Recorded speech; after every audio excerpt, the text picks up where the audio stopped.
When I first started making YouTube videos several years ago, I had really very little idea what I wanted to do.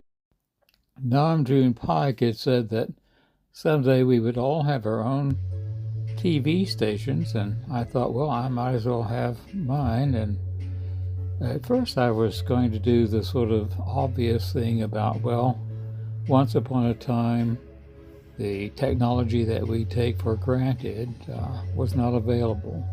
And then for a while I started reviewing new tech, and those videos were kind of popular. But also I just found them kind of vapid, and people like to look at unboxing of I don't know, new iPads or whatever, and it was easy to do, and I was curious to see what really was happening in this brave new world of hypertech stuff. But eventually I just kind of got embarrassed by those videos, and I took them down. I really rather wish I hadn't. Taking them down as a sort of pretending I have a different past than what I have, like, taking down statues of General Lee, or pretending that I never smoked. It's Christmas until February 2nd, at least Christmas tide, and I'm still have some of my Christmas cigarettes left. So this seemed like a good video if I can do it.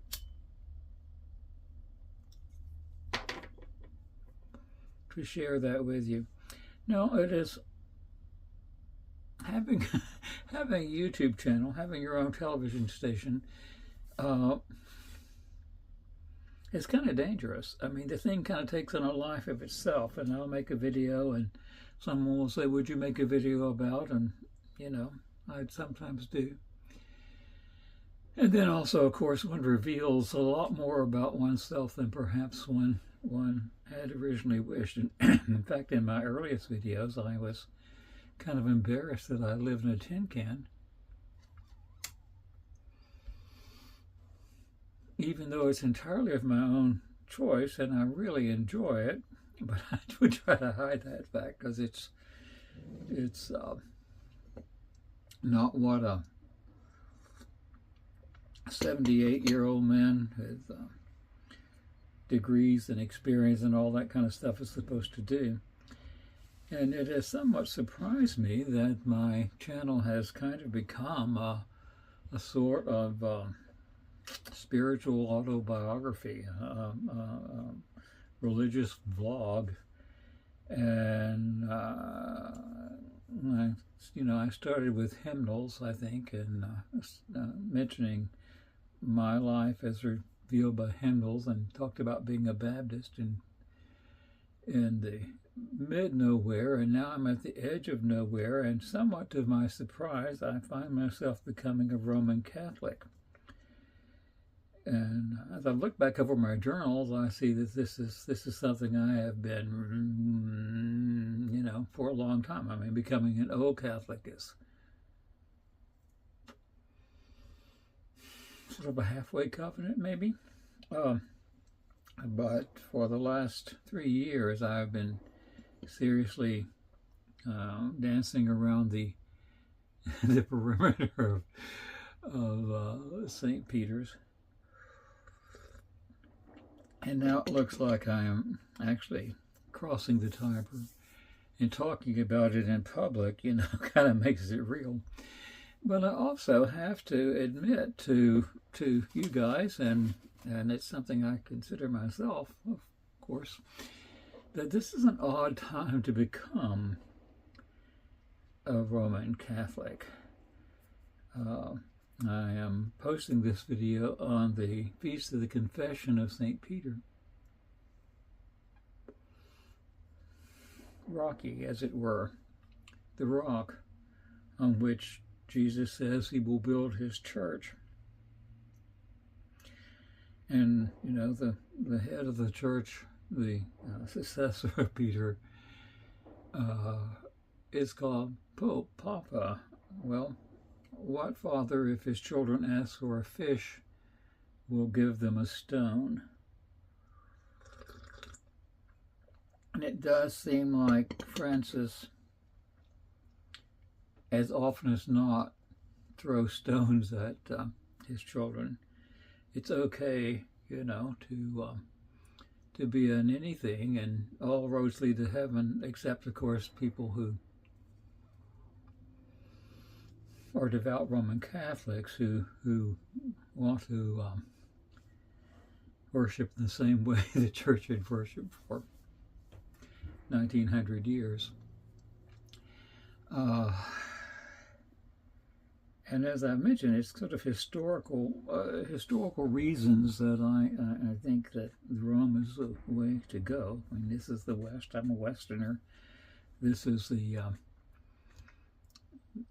area that's sort of delegated to Rome, if one thinks those councils have any authority.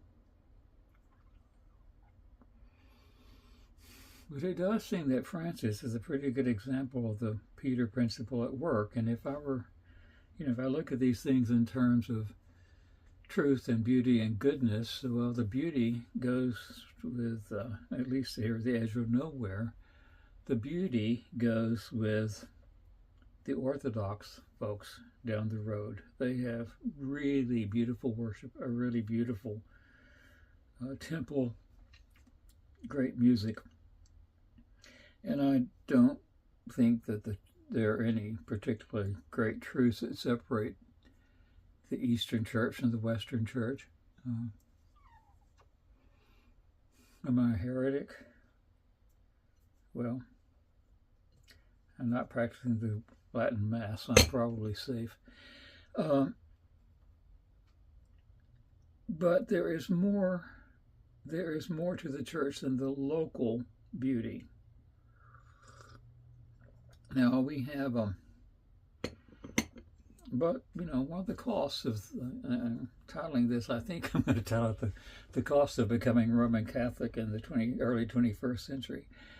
So one of the costs for me here at the edge of nowhere is that the local Roman Catholic parish isn't as beautiful as the local Orthodox parish. It's fascinating. I think one of the reasons the building isn't as beautiful is that it's designed on sort of the older understanding of how a church should be laid out. An older church that has been converted to the new liturgy, kind of as if the people who are building it hope that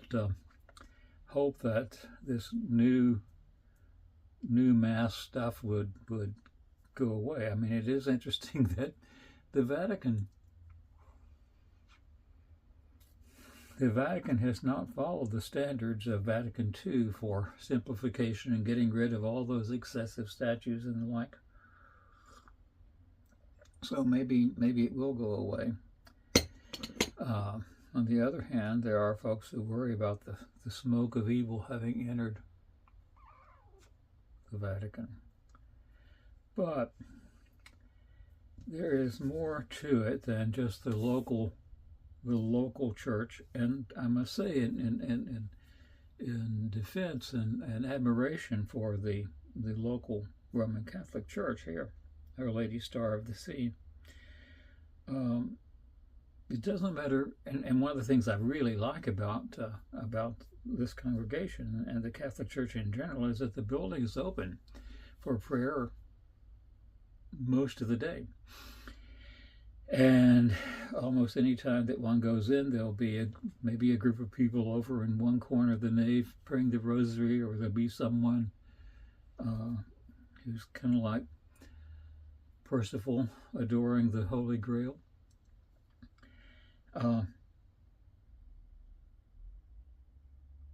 Despite the constrictions of what's going on in the Catholic Church right now, and in the Archdiocese of Seattle, there's a shortage of priests. The people are remaining faithful. Went last night to won't be last night when this went up Wednesday to to Vespers, and there was not a large crowd. The priest is in India right now, so no Mass.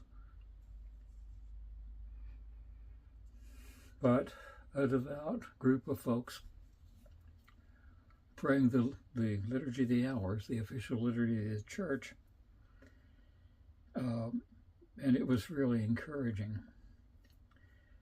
But, as I was also saying, although I'm giving up some of the beauty that I might have if I were to enter the Orthodox Church, it's not the hardest thing for me to give up.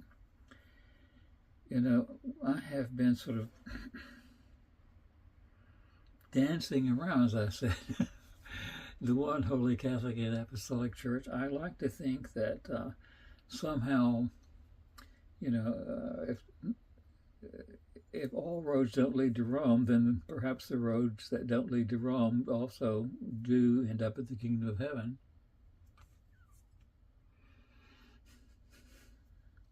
I'm going to put this out. Francis has said something about that lately, sort of, and one of those confusing things.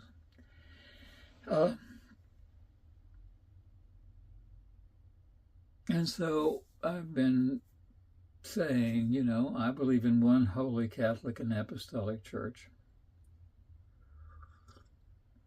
as if somehow all the bits and pieces that I've talked about of the church, the little fragments, the little tendrils, the little leaves of the branch theory were still part of the church. And, well, you know, here on the Feast of the Confession of St. Peter, Jesus says, "Thou art Peter, and on this rock I will build my church," not my churches. I remember how delighted I was to be a member of the when I was in the Church of Antioch, and we were members of the New Mexico Council of Churches, and went down to this fancy introduction of the New Revised Standard Version of the Bible. And I had actually studied with Walter Harrelson, who was the editor of the Old Testament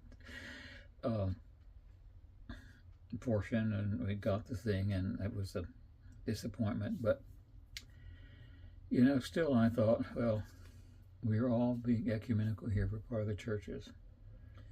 But Jesus didn't say he was making one church. I mean, Jesus didn't say he was founding a council of churches. He didn't gather the disciples together and say, well, what kind of religion would you like to make? Again and again, they wanted to do it their own way.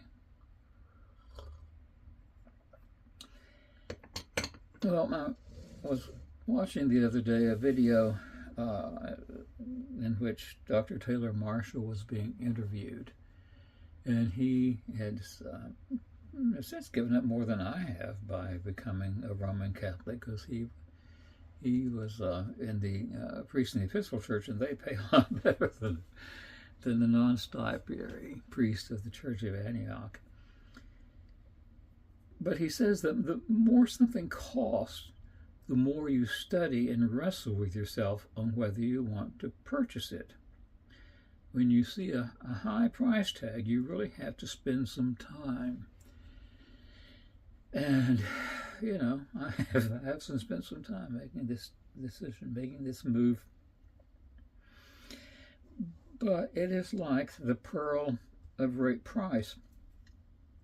And the pearl of great price is in a field, it says in the parable. And when you discover that the pearl of great price is in a field, you buy the field. You can't just get the pearl. And so, you know, you end up with the church, and in all times and in all places you get the popes that you admire, you know, are kind of like Leo the 13th in lots of ways, and you get the popes that are kind of weird and confess and change at the last minute, like John the 22nd. You get the you get Peter, and Sylvester and Gregory the Great, but you also get those popes from Florence who were sometimes considered good murderers and poisoners and the like, because the church is built, as much as we like to make it look like it's magnificent stones, we're still like the disciples, and we admire the Temple of Solomon in all kinds of various ways. But the church is made of living stones, and as much as I might like to think that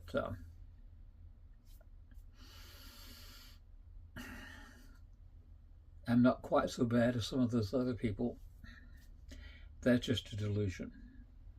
And that is the thing, of course, that is the biggest cost to me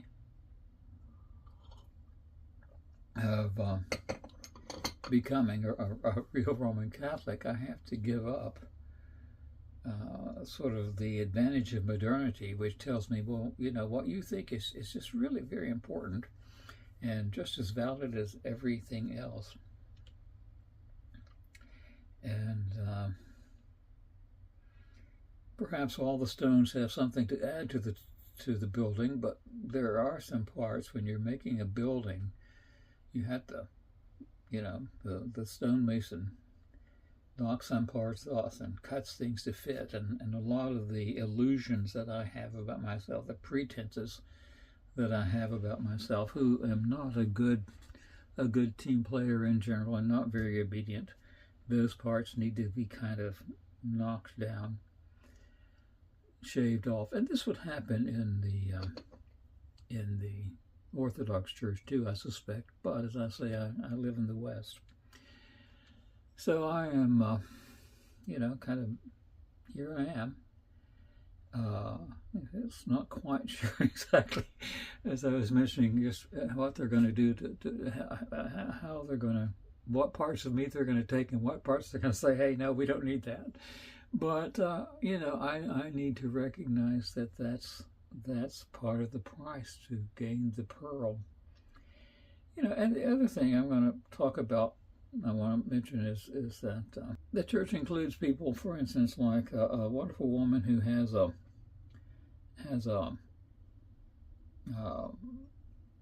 podcast called This Blooming Catholic Life, and she's a housewife and mother and a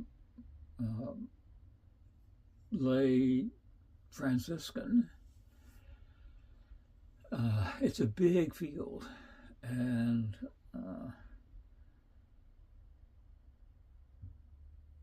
when I joined that little, and I was naive, and bless our hearts, Americans tend to be very naive. We think the world is our oyster.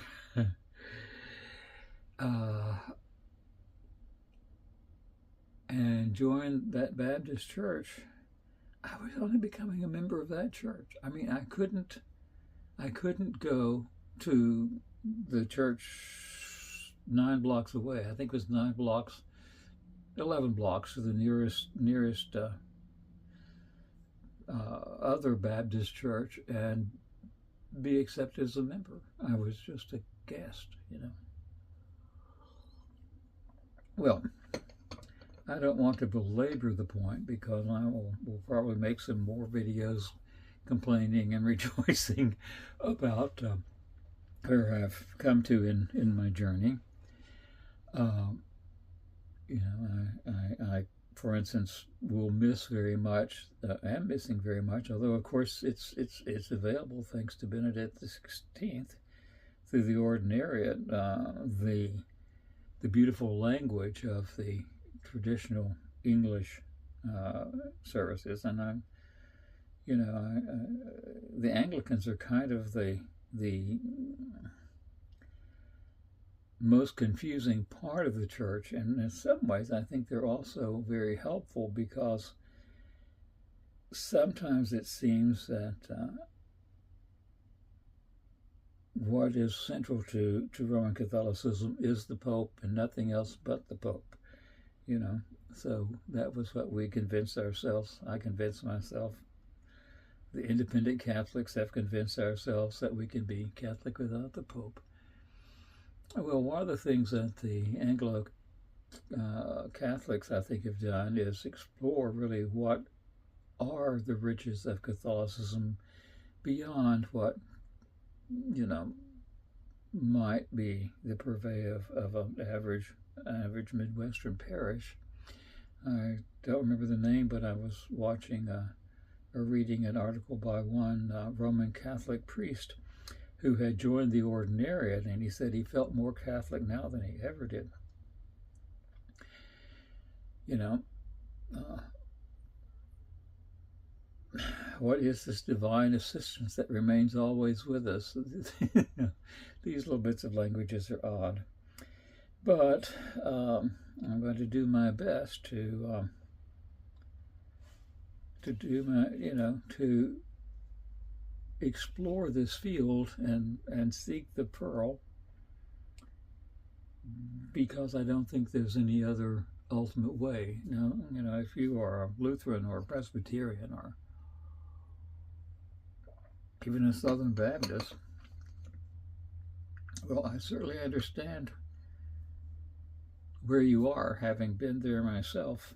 And there's a wideness in God's mercy like the wideness of the sea. But I think that I cannot honestly, at this point in my life, say that, that Presbyterians have got it.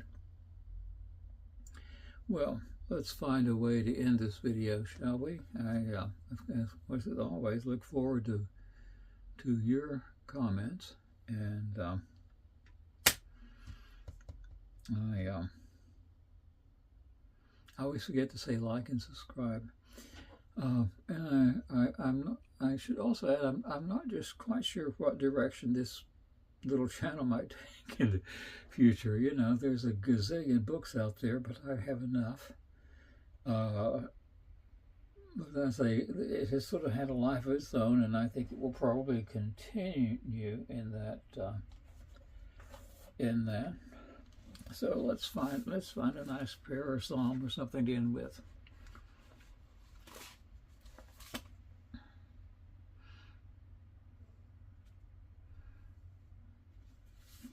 Well, gosh, what could be better than the ending of all the offices in the Liturgy of the Hours?